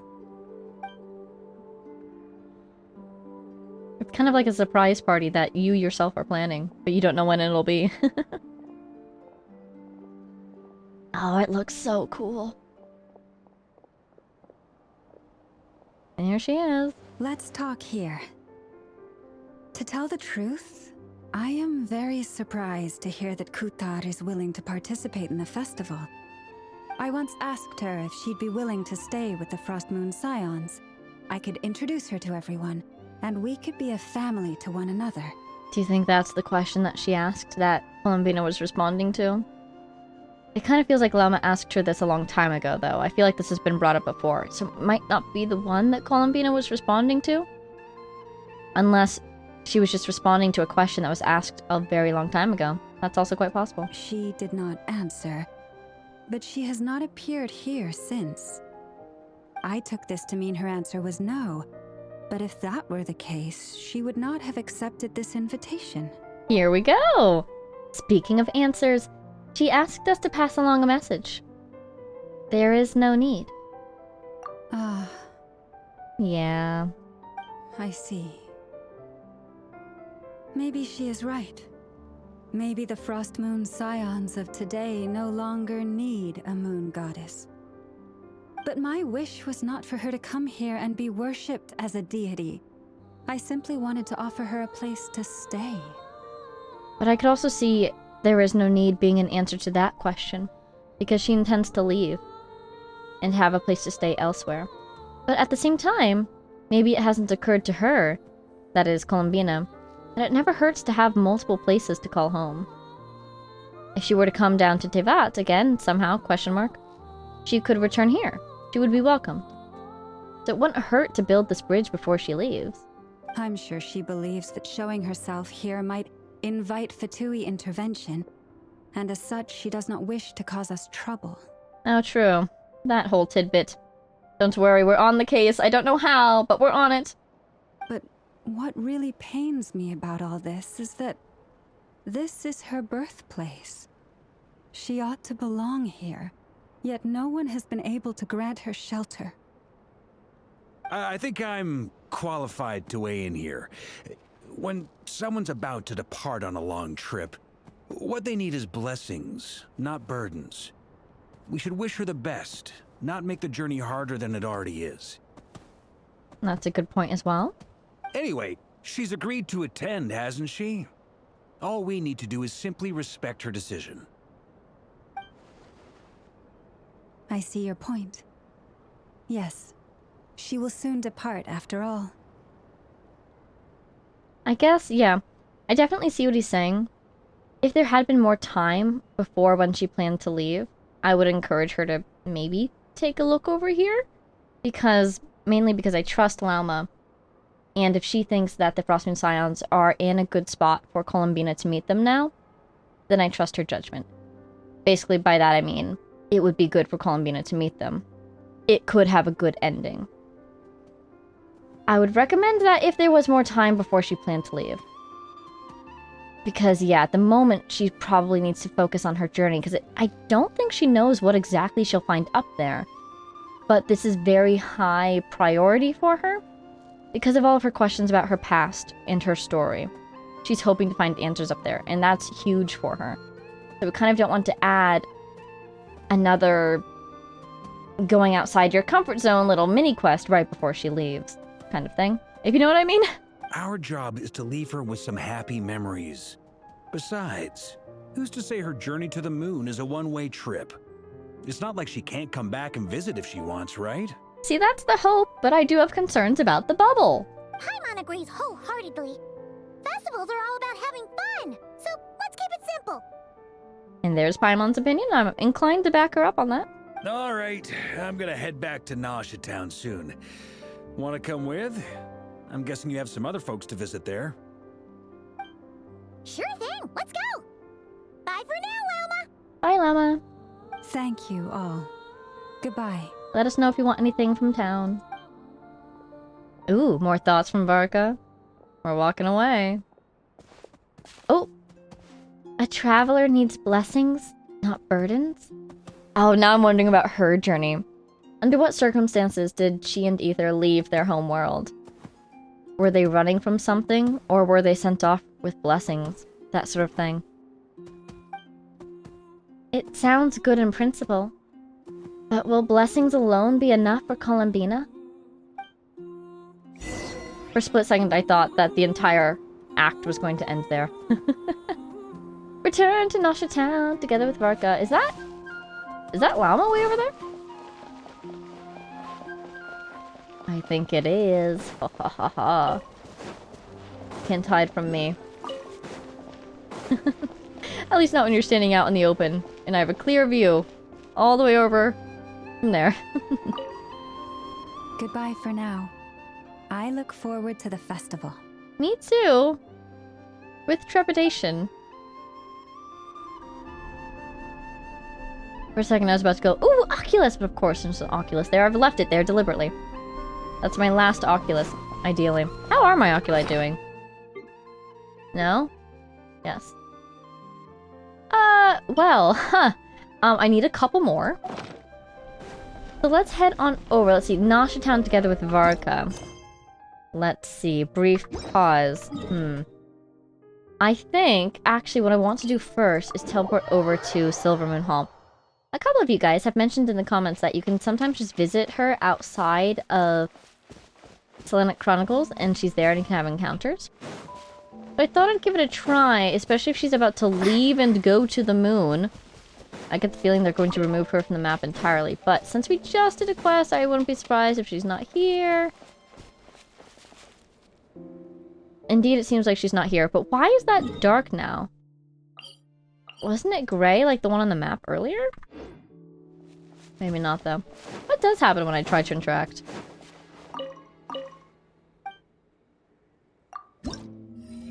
I guess I can still interact with you. Because it's Columbina that I can't talk to. I see. Well, she's not here. No one is surprised. Oh, but look at the flowers! Oh, they're the pain color. See, now I'm worried that she's just going to fall out of the sky. I don't think she has the strength to get back to the moon. You said relatively little effort or very little effort or something? I don't know if I trust that. Alright, well, here's what I'm thinking. My concern is that we're about to go into a very long leg of this journey. So let's go to Nasha Town, but we'll just go through the first conversation until the first break. Just kind of pre-calling that now, just in case. There we go. Made it to Nasha Town. Oh, hello! Huh? Hey, over there! It's Durin and Albedo with Flints! What could they be chatting about? And also, whoa, that sound just now just sounded like the statue. Which we are next to, so maybe it did react to us. Your guess is as good as mine. Is everything alright? Ah, Grand Master, and the Traveler and Paimon. Hello! Hello there. It's been a while. It has. Yeah, it has. Right, but like we were saying earlier, you can feel the break between the last Archon quest and this one. Perfect. We have some new volunteers for our investigation. Oh no, what happened? Sorry, what investigation? Wait, let me guess. The righteous Lightkeepers are finally ready to hunt down the Abyssal Dragon? Excuse me? He's gotta be teasing, right? Nowhere have I heard word of an Abyssal Dragon in Nordcry. Yes, that too. That too! Is it... I'm wondering if the investigation maybe is into the Wild Hunt, because that was one of my first questions when we started this episode. Now that Revere is gone, for now, how is the Wild Hunt behaving? So, I would guess that they died down quite a bit just in the wake of such a powerful blow being dealt. So, are the Lightkeepers going out to assess the situation? Yeah, right! Oh, wait! Why does everyone keep saying that too? Well, to be precise, the facts match, but not the causality. What? Wait, so I guessed right? Half right! Don't act so impressed with yourself. Maybe I can explain. We ran into Mr. Flint's north of Nasha Town. Thank you, Durin. At that time, we just noticed a few abyssal creatures out in the wild, but the strange thing was, I didn't detect any traces of abyssal energy on them at all. They look almost like moonlight to me. My first thought is Columbina did just absorb a lot of Revere's power that was theoretically transmuted into something safe for her. But are these creatures... Like, did that power that she absorbed continue to do what it had been doing before? And so these creatures are manifesting based on moonlight now? Hopefully it's like a temporary... Oh, what's going on? Hopefully it's temporary, if that's the case. But what? On closer inspection, we Oh. realized that they were not real monsters, but something akin to reflections in the water, or perhaps a mirage. I wonder maybe if it has to do with Moon Prayer Night and the Kuvaki. Because after all, in the water, the future, the present mirrors the past. Could this be a mirroring of some incident in the past? My thought would be the previous Moon Prayer Night makes the most sense, but if it's abyssal monsters popping up, maybe it's the Cataclysm being echoed, but why would that be? Huh? What do you mean? Like, you could see them but not touch them? Could they touch you? Were they dangerous? Exactly. It was very peculiar. They roared and tried to attack us, but we could not make any physical contact with them. That's good. I wonder if that will change. If this is a Kuvaki thing, I wonder if that would change during Moon Prayer Night. If they would become corporeal. So... dangerous, naturally. I think I've heard of things like that happening in Notcry before, but I don't know much about it. Ooh, okay. Points towards my Moon Prayer Night theory, because that happens once a year. Yes, it's a known phenomenon. Mirage-like illusions tend to appear in Notcry in the run-up to Moon Prayer Night. I am so pleased. From a distance, they appear quite real. I myself thought that Misters Durin and Albedo were locked in battle with abyssal monsters when I first arrived. But after sharing intel and investigating a little further, we can confirm that these illusions are harmless.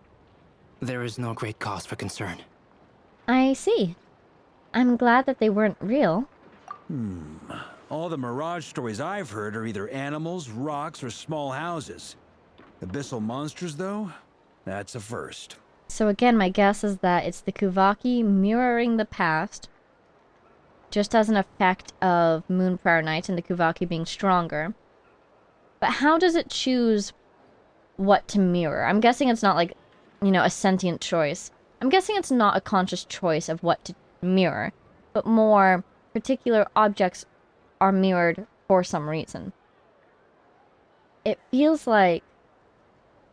I just instinctively it feels like it's mirroring the Cataclysm. You say abyssal monsters all over the place, I think, oh, like the Cataclysm. So, but why would it be that day?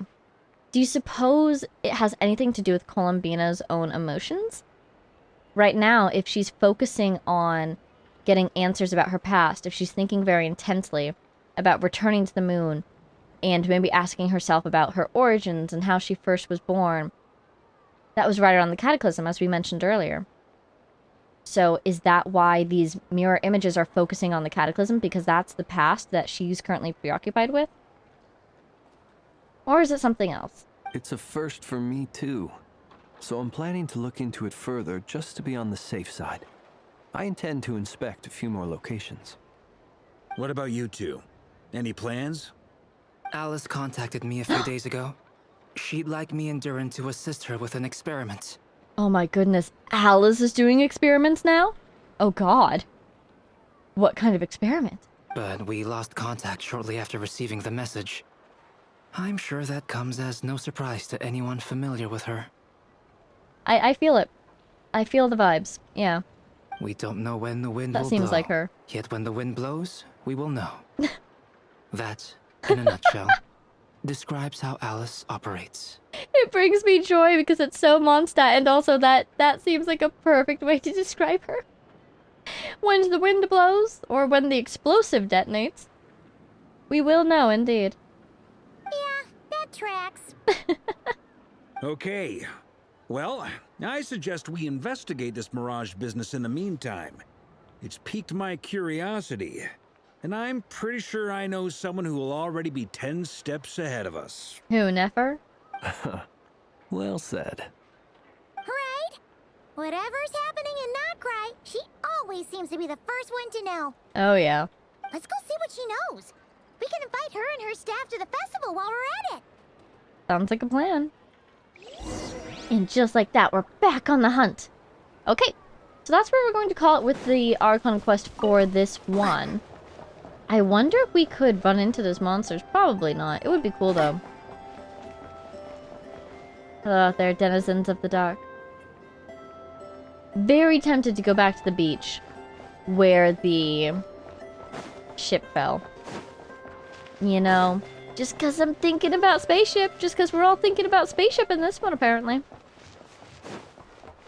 Let's see if anything else has changed over here. Not likely. Okay. So yeah. These monsters.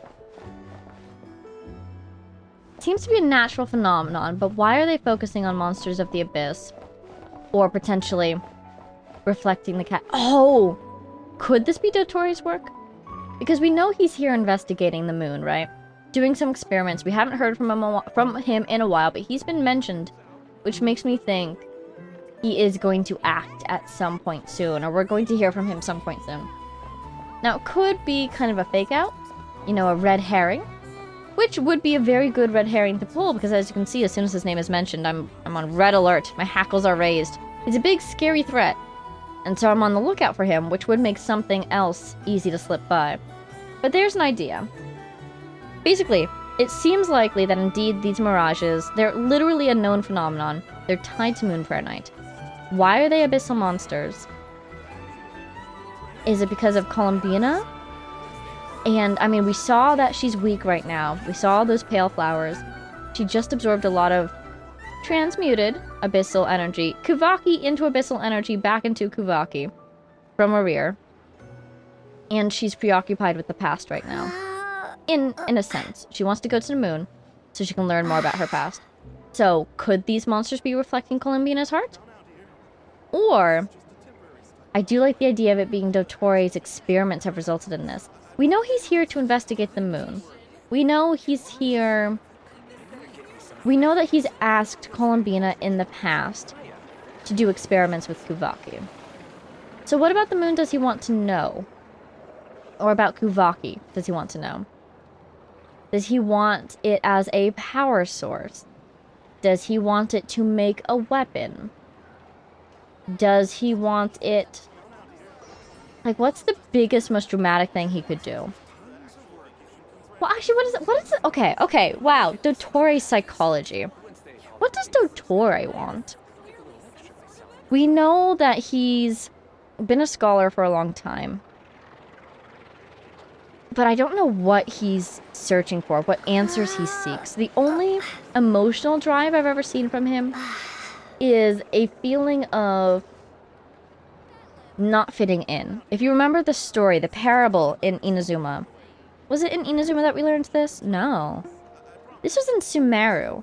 Nihida's parable of the Wanderer's past. Right? That escaped Irminsul's tampering because it was a fable, basically. In that, Dottore was a monster of some sort. Like, the being that represented Dottore was a monster. And they were like these little creatures that were really cute and innocent, right? And then there was the little creature that was the Wanderer. And even though the Wanderer was different from these other creatures, they welcomed him and accepted him. And the monster that represents Dottore was watching this like, hey, what the heck? How come you get to be accepted when I don't? I believe that was the gist, if I remember correctly. The gist of Dottore is part of that story, at least. His perspective in the beginning of it. We remember what he did after that, right? He basically deliberately stirred up destruction and despair. And certainly, he probably did a lot of research during that time with the Tatarigami and the god remains and their effect on people. But it seems like, or at least I wonder if, he deliberately caused those people to harm each other as much as he could. Because he was having an emotional response to feeling like he didn't belong there. Basically, and basically jealousy over the Wanderer being accepted. It's a complex situation, especially because it doesn't seem like he even tried to fit in as a regular person first. He just assumed that rejection would be his fate. Probably based off of past experiences, because this was after he'd already left the academia, one presumes. So on and so forth. So, basically Dottore, I don't know what he's after. When he confronted Nihida in the Sumeru Archon quest, maybe I should review that dialogue. All that I remember from that in particular is he sounded interested when Nihida threatened to destroy the Gnosis and awaken the Heavenly Principles. And then he says, awaken the Heavenly Principles.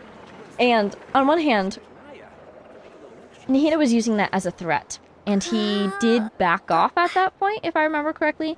So he knows exactly how dangerous that would be. On the other hand, it seems like new information to him, or at least intriguing information to him. So, like, what is he after? Does he just like new information for information's sake? The projects he's been involved in the past. We know the Fatui have been researching the Abyss for centuries. We know that Dotori was involved in the Tatarigami incident. We know that he was involved in making the Wanderer into a god in Sumeru. We know that his underlings, at very least, were experimenting on the kids from Mondstadt, including Kali, injecting them with god's remains. It really feels like his main research projects revolve around the powers of the gods. Tatarigami is the remnant energy of a god, a dead god, and its baleful energy. Sumeru, of course, making a new god. The experiments in Mondstadt, injecting people with energy from gods. It seems like his research revolves primarily around the energy of the gods.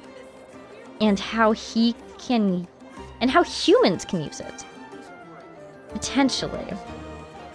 How he can use it, particularly, because you have him experimenting with humans in Mondstadt, but then more machines in Sumeru.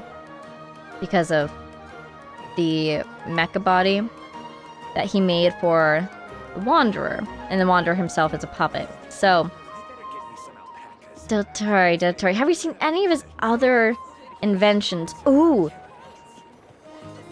Arlecchino. She worked with him to develop that special fire that she used on people who wanted to leave the House of the Hearth to erase their memories.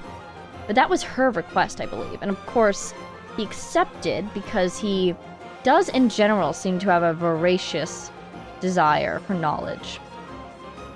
So when she put this interesting experiment in front of him, he accepted. And he probably learned quite a bit from the process. He even showed up in that one event in the desert with the Ibis King, connected to a god. So his end goal...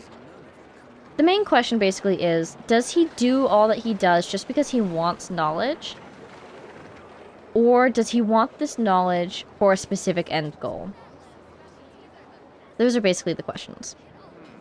Anyways, okay, so why were we thinking about this? Right, we know he's in town, and he's been mentioned once in this quest already, which makes me feel like he's going to be involved.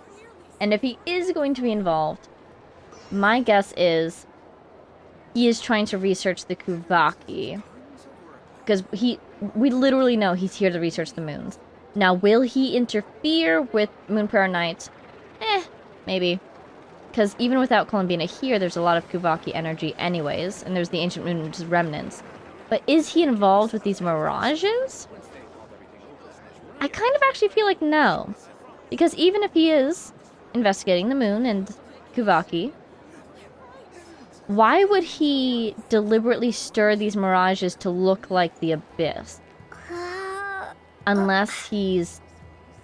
doesn't seem the type of guy to research the past a lot, so I don't think he's trying to research the Cataclysm using Kuvaki. The only thing I could see is maybe he's trying to combine Kuvaki and Abyssal Power. Which makes me think of another idea. But to finish up the Dotori thought line, he's around. He's researching the moon. I don't think he has any incentive to interfere with Moonprayer Knight. Unless he wants to try to block Columbina's ascent. But it doesn't seem like he has a need for her in his experiments anymore. Unless he changed his mind? And at the same time, even though he might have the means to interfere with these mirages by doing some experiment that had like a ripple effect on the Kuvaki environment, I don't see how that would have caused them to all look like abyssal monsters, unless he's trying to combine. But then, okay. So to finish up these Dotori thoughts, do we think he'll interfere with Columbina trying to go to the moon? Potentially, if he felt the need to keep her here in order to advance his experiments. But I kind of doubt it, because he has all the Kuvaki and the Ancient Moon's remnants. And we've seen the extent to which he sought Columbina's help in the past. According to her, he just asked her to use Kuvaki. So if that's all he wants from her, and thank God it is, he has plenty of Kuvaki in the environment that he probably has already figured out how to harness. But I don't think he'll interfere with Columbina. The mirages could potentially be an effect of his experiments affecting how the mirages are manifesting this year. But that would imply then that his experiments had something to do with either potentially Cataclysm or with Abyssal energy. Now that does kind of seem possible. Is he trying to combine Abyssal energy and Kuvaki? maybe? But at the same time, I feel like that explanation, that the mirages are the way they are because of Dottore, I feel like that's missing a couple steps. So I'm not going to lock that one in yet. But the other thought is, that just popped up for me earlier, is, as mentioned, if it's not Dottore, Dottore could be a red herring. So I feel like this brainstorming session was useful for me because it did clarify for me that I have no idea what his goals are. Even if I kind of have a feeling of his his motivations. He feels rejected by this world. Parallel to Columbina, whoa! So does he want to rise above it? Does he want to leave? Is he trying to leave Teyvat? Or he wants to become immune to rejection. What would that look like? He doesn't seem like the type of person who would humble himself, who would try to learn how to connect with others. Speaking of Columbina, though, that's exactly what Columbina is doing. Wow. So, if he's not going to try to humble himself and change so that he can connect with others, he would force others to connect with him? I mean, he made his, like, clones, right? His segments. Maybe he wants to recreate them, because we know, theoretically, they were destroyed during Sumeru. What is this guy up to? Maybe he wants to go to the past or to the future so that he can try again to connect with people without them knowing, like, without him having this preconceived reputation of being a monster? Like, Dottore, what do you want? Maybe he wants to change himself. Like how the Wanderer in Sumeru was like, I'm a god and gods are above emotions. Maybe Dottore wants to turn himself into like a perfect being that has no emotions so he doesn't feel this like aching loneliness that he feels, but doesn't want to try to be nicer to people to solve? Huh. At the same time, he seems to really enjoy research and messing with people, shall we say. So I feel like him leaving Teyvat is not his goal, because then that would mean leaving the Fatui, and the Fatui have been allowing his research to continue. He couldn't do it at the Sumeru Academia. He left. Ended up at the Fatui. Ooh, is he in that one artifact set? I kind of wonder how he got involved with the Fatui. I bet that would remind me. The physical damage set, I think it is. Or it's Noblesse? No, it's not Noblesse. Pale Flame or something? Anyways. Okay. Enough about Dottore. Long story short, this brainstorming session has been very useful for me. If he is coming back into the narrative, it's good for me to refresh on what his goals and motivations are. Goals? I don't know. Either he wants knowledge for knowledge's sake, or he does have a specific goal in mind with that knowledge. So then we look at his motivations, and his motivations are, in essence, he feels different from the rest of the world. So what does he want to do about that, though? That's Dottore. Putting him aside. Go away, Dottore. I'm not thinking about you anymore. Leave. Leave. Other thoughts. He might be a red herring. In that case, what's messing with the mirages? Big old question mark there. So then the other thing that popped up while we were talking about Dottore, not talking about him anymore, go away, is the iridescent moon marrow.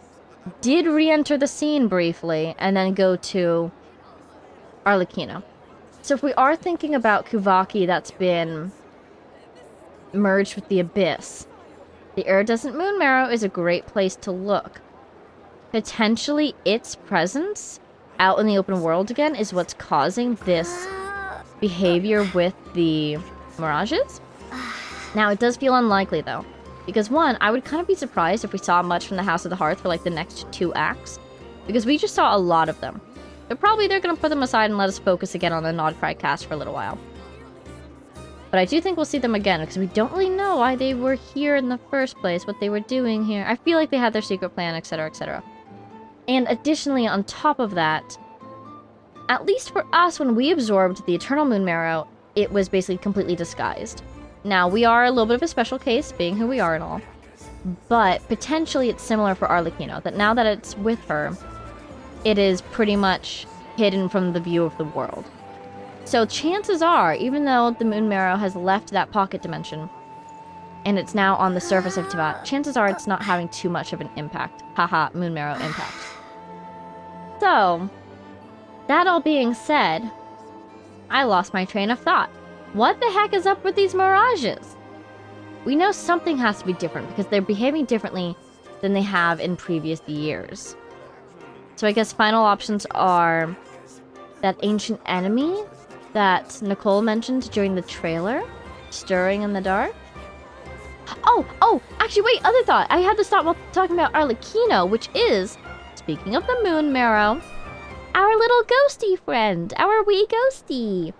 The main theory I have for its identity right now is one of the moon sisters, one of the deceased ones, most likely the iridescent moon, because she was kind of kept alive by the abyss. But it seems like she's gone quiet for now. And then the question is, how did she have an influence all the way over in the lighthouse when she was still in the pocket dimension? Could it be the eternal moon marrow? But she has no reason to be somewhat alive because she wasn't infected by the abyss. So it could maybe not have been either of them. Okay, well, you know what? We're starting to run out of conclusions we can make at this time. So those are our major questions. What's Dottore doing? What's he doing here in Nodcry? And overall, what's he doing? The mirages, what is causing them to be like that? And is it something to be concerned about?